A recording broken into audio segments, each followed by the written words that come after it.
भारत का वार भरपूर, पाकिस्तान का हर मिसाइल चकनाचूर। जम्मू से जैसलमेर तक भारतीय सेना के शौर्य की चर्चा है। नमस्कार, मैं हूं आपके साथ रुचिकर। आज दोपहर विशेष के खास पेशकश ऑपरेशन सिंदूर में आपका स्वागत है। भारत के मुंह तोड़ जवाब से दुश्मन देश पाकिस्तान में कोहराम मचा हुआ है। सेना ने सीमा पर दुश्मन देश पाकिस्तान की हर साजिश को नेस्तनाबूद कर दिया है। खदेड़ दिया जम्मू, जैसलमेर, जालंधर से पठानकोट तक।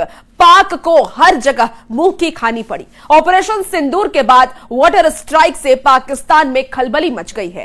पाकिस्तान के खाल उधेड़ने वाले हिंदुस्तानी हथियार की चर्चा हो रही है, क्योंकि सीमा पार तैनात हिंदुस्तानी हथियार ने पाकिस्तान के खाल उधेड़कर रख दिया है।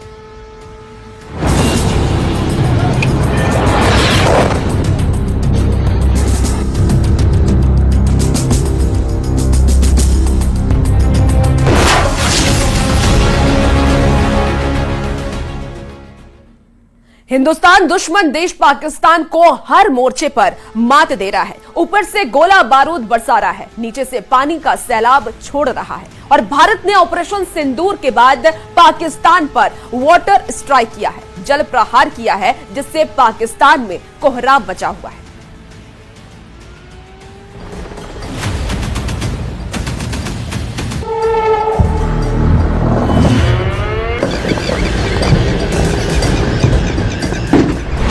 ऑपरेशन सिंदूर जारी, अब जल प्रहार की पारी।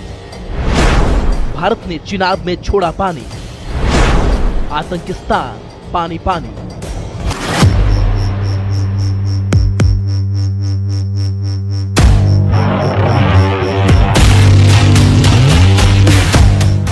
पहलगाम में हुए आतंकी हमले को लेकर भारत और पाकिस्तान के बीच तनाव गहराता जा रहा है।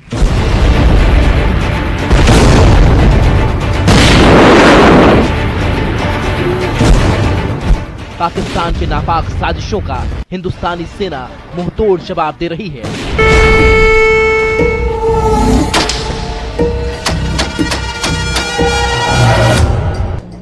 भारत ने पहलगाम आतंकी हमले का हिसाब भी चुकता कर लिया है, लेकिन दुश्मन देश अपनी नापाक साजिशों से बाज नहीं आ रहा है, जिससे हिंदुस्तान की सेना मुंहतोड़ जवाब दे रही है, जिससे पाकिस्तान में हाहाकार मचा हुआ है। इंडियन एयरफोर्स ने एयर स्ट्राइक कर आतंकियों के ठिकाने ध्वस्त कर दिए।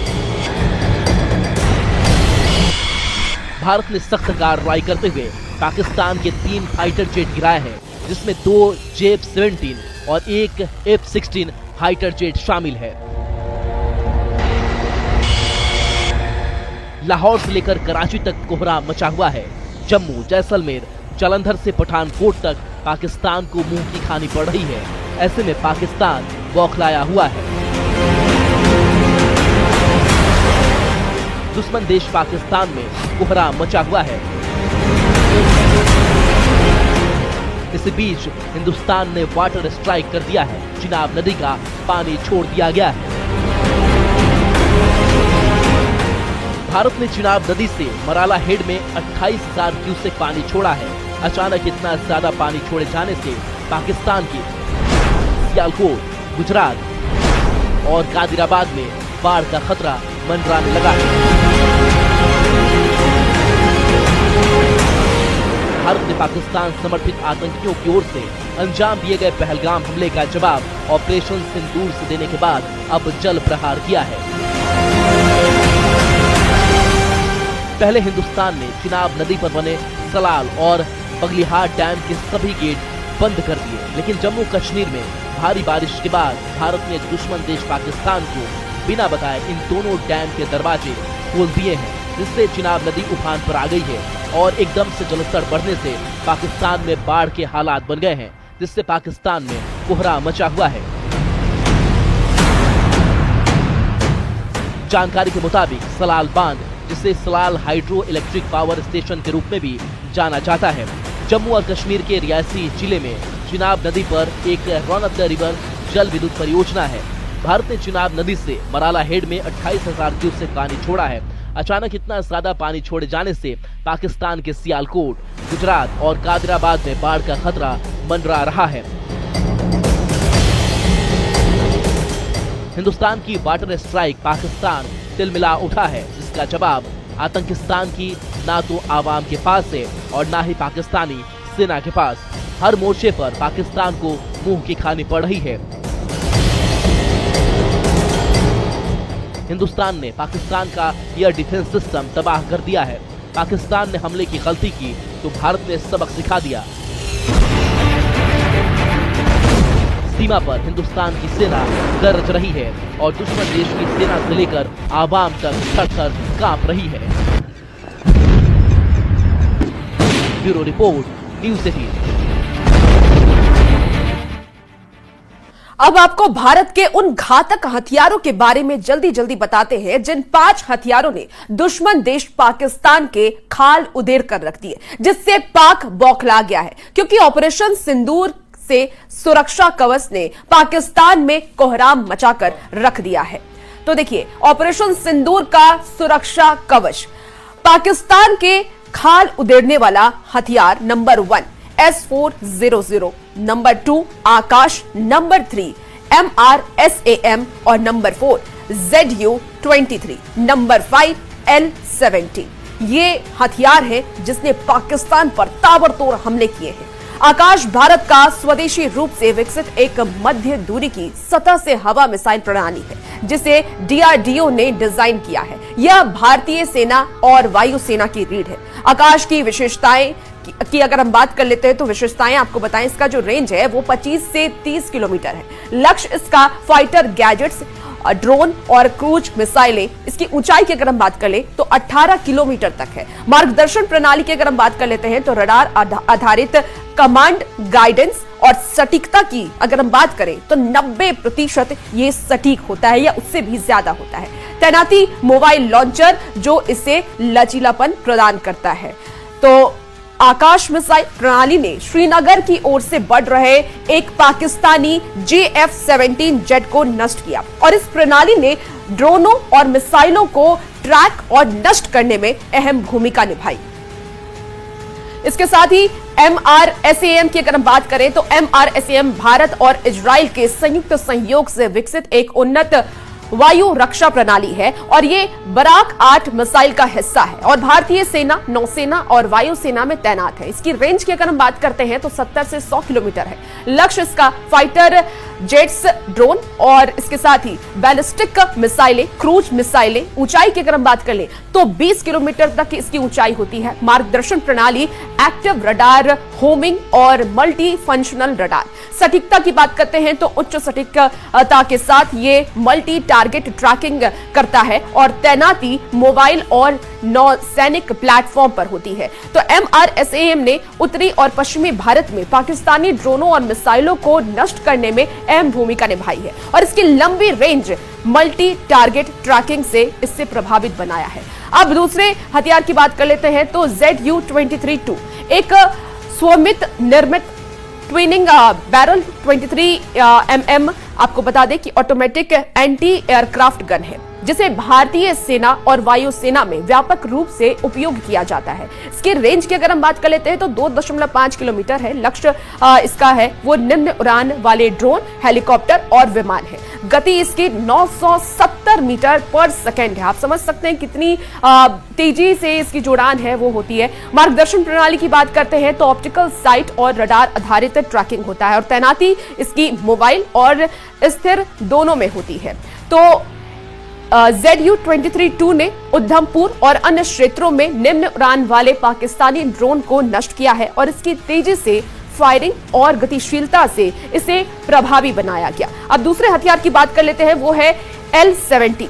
L-70 एक स्वीडिश निर्मित 40 mm एंटी एयरक्राफ्ट गन है, जिसे भारत ने अपग्रेड किया है और ये भारतीय सेना और वायुसेना की निम्न ऊंचाई वाले रक्षा का हिस्सा है। इसकी रेंज की अगर हम बात करें तो 4 किलोमीटर है और लक्ष्य की इसकी बात कर ले तो ड्रोन, हेलीकॉप्टर और निम्न उड़ान वाले विमान इसमें है। गति इसकी 300 राउंड प्रति मिनट है और मार्गदर्शन प्रणाली की बात करते हैं तो रडार आधारित फायर कंट्रोल सिस्टम और इसकी जो तैनाती है वो स्थिर और मोबाइल दोनों में होती है। यानी कि L-70 ने पाकिस्तानी ड्रोनों को नष्ट करने में महत्वपूर्ण भूमिका निभाई, विशेष रूप से पंजाब और जम्मू कश्मीर क्षेत्र में, और इसकी सटीकता और तेजी से फायरिंग ने इसे प्रभावी बनाया है। तो बता दें आपको कि शिल्का और स्वयमित निर्मित स्वचालित एंटी एयरक्राफ्ट गन है जिसमें 4 23 mm तोपें होती है और यह भारतीय सेना की निम्न ऊंचाई वाली रक्षा का एक अहम हिस्सा है। इसकी रेंज 2.5 किलोमीटर है। इसका लक्ष्य ड्रोन, हेलीकॉप्टर और निम्न उड़ान वाले विमान है। गति इसकी 4000 राउंड प्रति मिनट है और मार्गदर्शन प्रणाली की बात करते हैं तो रडार और ऑप्टिकल ट्रैकिंग है। तैनाती इसकी वक्तबंद वाहन पर स्वचालित होना है। आपको बता दें कि शिल्का की उच्च फायरिंग दर ने उधमपुर और अन्य क्षेत्रों में पाकिस्तानी ड्रोनों को नष्ट करने में मदद की है और इसकी गतिशीलता और रडार आधारित ट्रैकिंग ने इसे युद्ध क्षेत्र में प्रभावी बनाया है।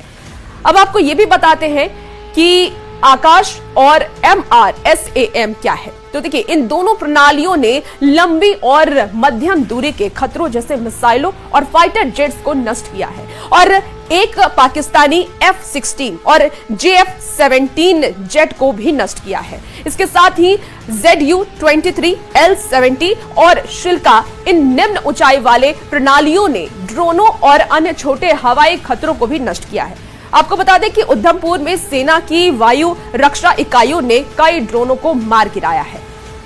तो देखिए, भारत के ऑपरेशन सिंदूर से बौखलाए पाकिस्तान ने ड्रोन और मिसाइलों के जरिए भारत के 15 सैन्य ठिकानों को निशाना बनाने की कोशिश की, जिसे भारत के एयर डिफेंस सिस्टम ने नाकाम कर दिया। वहीं भारतीय सेना ने पाकिस्तान के कई स्थानों पर एयर डिफेंस रडार और सिस्टम को तबाह कर दिया। भारत ने यह साफ संकेत दे दिया है कि अगर मिलिट्री हमला हुआ तो इससे ज्यादा सख्त जवाब देंगे। बची खुची जमीन को भी मिट्टी में मिलाने का समय आ गया है।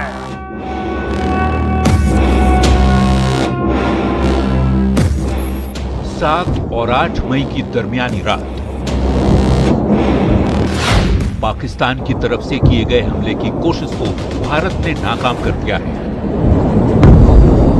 पाकिस्तान की तरफ से ड्रोन और मिसाइलों से अटैक किया गया था जिसे भारत के S-400 सिस्टम ने नाकाम कर दिया। पाकिस्तान की तरफ से भारत के 15 शहरों को निशाना बनाने की कोशिश हुई, जिनमें अवंतीपोरा, श्रीनगर, जम्मू, पठानकोट, अमृतसर, कपूरथला, जालंधर शामिल है। साथ ही लुधियाना, आदमपुर, भटिंडा, चंडीगढ़ को भी पाकिस्तान ने अटैक करने की कोशिश की। वहीं नाल, फलोदी, उत्तरलाई और भुज पर भी पाकिस्तान की ओर से हमले की कोशिश की गई, जिसे S-400 एयर डिफेंस सिस्टम ने नाकाम कर दिया। ड्रोन और मिसाइलों से हमला करने का प्रयास किया। इन हमलों को इंटीग्रेटेड काउंटर UAS ग्रिड और वायु रक्षा प्रणालियों द्वारा निष्क्रिय कर दिया गया। इन हमलों का मलबा कई स्थानों से बरामद हुआ, जो कि पाकिस्तानी हमलों का प्रमाण है। एक तरफ भारत का सुदर्शन चक्र माना जाने वाला S-400 सिस्टम अपने आप को साबित किया, तो दूसरी ओर भारतीय सेना ने पाकिस्तान के कई ठिकानों पर एयर डिफेंस रडार और सिस्टम को तबाह कर दिया। खासकर लाहौर में HQ-9 मिसाइल डिफेंस यूनिट को नष्ट कर दिया गया, जिस पर पाकिस्तान को बहुत भरोसा था। पाकिस्तान के कई स्थानों पर वायु रक्षा रडार और प्रणालियों को निशाना बनाया। भारत की प्रतिक्रिया समान क्षेत्र में समान तीव्रता के साथ की गई। ऑपरेशन सिंदूर पर विदेश मंत्री ने बड़ा बयान दिया है। विदेश मंत्री S जयशंकर ने कहा, हम लोग अभी आतंकी हमले का जवाब दे रहे हैं। पहलगाम हमले ने हमें जवाब देने पर मजबूर किया। हमारी मंशा मसले को बढ़ाने का नहीं, हालांकि मिलिट्री हमला हुआ तो इससे ज्यादा सख्त जवाब देंगे। Excellency, you are visiting India at a time when we are responding to a particularly barbaric terrorist attack on 22nd April in the Indian Union Territory of Jammu and Kashmir. This attack compelled us to respond on 7th May by striking at cross-border terrorist infrastructure. Our response was targeted and measured. It is not our intention to escalate the situation. However, if there are military attacks on us, there should be no doubt that it will be met with a very firm response. Jammu Kashmir में जवानों की तैनाती बढ़ाने का फैसला लिया गया है। सीआरपीएफ, बीएसएफ, आईटीबीपी, एसएसबी जवानों की तैनाती बढ़ाई जाएगी। अर्धसैनिक बलों की अतिरिक्त टुकड़ियां तैनात होंगी। साफ है, भारत ने करारा जवाब दिया है और अब आगे हिमाकत हुई तो इससे भी कड़ा जवाब दिया जाएगा। Bureau report, news 18।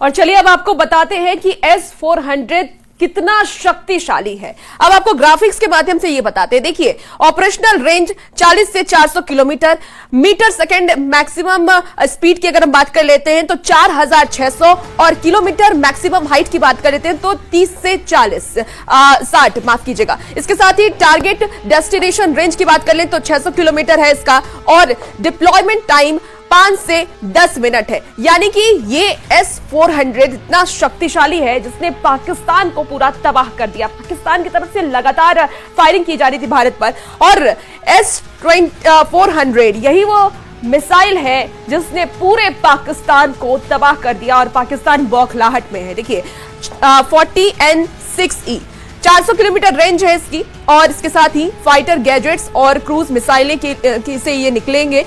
तो देखिए इसकी बात कर लेते हैं 9M9632 की बात करें तो 120 किलोमीटर रेंज और तेजी से ये मूव करता है। 9M96E की बात करें तो 40 किलोमीटर रेंज है और कम दूरी में ये खतरों के लिए सबसे ज्यादा खतरनाक है, बहुत कम दूरी से ये वॉर करता है। 91N6E की बात कर लें तो ये इसको भी काफी खतरनाक माना जाता है। और 40NE की बात करें तो 400 किलोमीटर रेंज, उच्च ऊंचाई वाले टारगेट्स को ये कवर करता है। 48N63 की बात कर लें तो 250 किलोमीटर रेंज है और फाइटर जेट्स और क्रूज मिसाइलें को ये सबसे ज्यादा कवर करता है। इसके साथ ही 9M9632 की बात कर लें तो 120 किलोमीटर की रेंज से ये चलता है। और देखिए अब आपको बताते हैं कि इन खतरों को नष्ट करने की क्षमता है S-400 में। तो ग्राफिक्स के माध्यम से तमाम जो जानकारी वो हम आप तक पहुंचा रहे हैं। 60 किलोमीटर की रेंज में बैलिस्टिक मिसाइलों की टर्मिनल डिफेंस क्षमता को खत्म करता है और ये एडवांस फाइटर जेट को तबाह करने के लिए क्षमता रखता है। कितना भी एडवांस हो उसको वो तबाह कर देगा। 400 किलोमीटर तक रेंज में फाइटर गैजेट्स और स्टील्थ विमान को नष्ट करने की क्षमता रखता है। उच्च मूल्य वाले टारगेट्स, ड्रोन्स और इसके साथ ही AWACS को भी नष्ट करता है।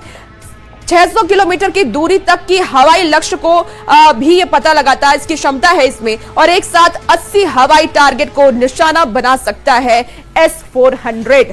तो 40 किलोमीटर की रेंज तक की कम ऊंचाई वाले क्रूज मिसाइलों को तबाह कर सकता है S-400। और देखिए इस बीच एक बड़ी खबर सामने आ रही है। बड़ी खबर का रुख कर ले, घुटने पर आया है पाकिस्तान। बड़ी खबर आपको बता रहे हैं, जहां 48 घंटे में ही घुटने पर पाकिस्तान आ गया है। पाकिस्तान पर जिस तरीके से हमले किए जा रहे हैं उसके बाद अब पाकिस्तान की स्थिति आप देख लीजिए। पाकिस्तान के जो प्रधानमंत्री हैं वो अब भीख मांगने पे ये AI की तरफ से वीडियो जारी किया गया है और 48 घंटे में ही अब घुटने पर पाकिस्तान आ चुका है और दुनिया के सामने पाकिस्तान गिड़गिड़ा रहा है। तो ये आपको हम पूरी देखिए ये पूरी जो आपको वीडियोस हम दिखा रहे हैं आपको, और AI का ये वीडियो जारी किया गया है जहां आप देख पा रहे होंगे आसिम मुनीर। तो बिल्कुल, और देखिए यहां पर घुटने पे पाकिस्तान आ गया है। 48 घंटे में घुटने पर पाकिस्तान आया है। बड़ी खबर आपको इस वक्त बता रहे हैं और इसके साथ ही आपको बता दें कि पाकिस्तान पर जिस तरीके से भारतीय सेना ने हमला किया, पाकिस्तान बौखलाया हुआ है। हर मोर्चे को पाकिस्तान को झटका मिल रहा है, हर मोर्चे से उसे झटका मिल रहा है, क्योंकि कोई भी देश उसका समर्थन नहीं करता हुआ नजर आ रहा है। किसी भी देश ने उसका साथ नहीं दिया है, चाहे वो अमेरिका हो, या फिर चाइना हो, कोई भी उसका साथ खुल करके देता हुआ नहीं नजर आ रहा है। हालांकि अगर हम भारत की बात कर लेते हैं तो इजराइल ने भारत का खुल करके समर्थन किया है। इजराइल ने कहा है कि आतंक के खिलाफ हम खुल करके भारत के समर्थन में हैं, और अगर पाकिस्तान फिर से ये हिमाकत करता है, फिर से ये कायराना हरकत करता है, तो उसका मुंहतोड़ जवाब दिया जाएगा। तो पूरी ये ऑपरेशन सिंदूर लगातार चलाया जा